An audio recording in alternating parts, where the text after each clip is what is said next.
दर्शकबिन नमस्कार। समष्टि नेपाल टिभीमा यहाँलाई स्वागत छ। दर्शकबिन, आज फोहोर व्यवस्थापन विभाग चर्किँदै बच्चरे डाँडाका स्थानीय र सरकार बीच छलफल भन्ने विषयमा। दर्शकबिन, राजधानी काठमाडौँको फोहोर व्यवस्थापन विषयमा उत्पन्न विवाद झन् चर्किँदै गएको छ। नुवाकोटको बन्चरे डाँडाका स्थानीयवासी र सरकार बीच शनिबार काठमाडौँमा भएको छलफल निष्कर्षविहीनमै सकिएको छ।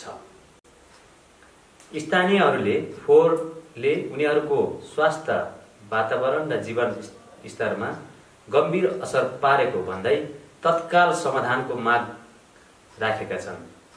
उनीहरूको भनाइमा फोहोर र मानव सँगसँगै बस्न सकिँदैन कि फोहोर मात्रै होस् कि मानव। फोहोरले ठूलो भूभाग ओगटेको भन्दै उनीहरूले त्यसको क्षतिपूर्तिको स्वरूप उचित मुआवजा दिन माग गरेका छन्। साथै फोहोरबाट निस्कने लिच्चड फोहोर रस कोल्पु खोलामा मिसाएर बस्ती र खेतमा असर पारिरहेको भन्दै त्यसलाई तत्काल रोक्न आग्रह गरे।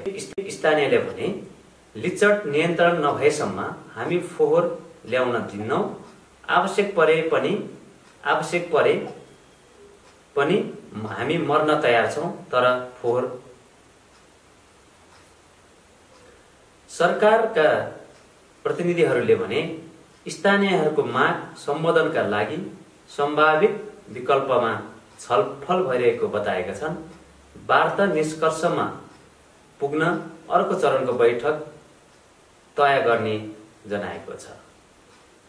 दर्शकबिन, नुवाकोटको बन्चरे डाँडाको फोहोर सम्बन्धी यहाँहरूलाई समष्टि नेपाल अनलाइन पेज र समष्टि नेपाल अनलाइन युट्युब, समष्टि नेपाल टिभी, समष्टि नेपाल टिकटकमा यहाँहरू सामु यस समाचार श्रृङ्खला प्रस्तुत गरे। दर्शकबिन, यस्तै समाचारको साथ हामी उपस्थित हुनेछौँ।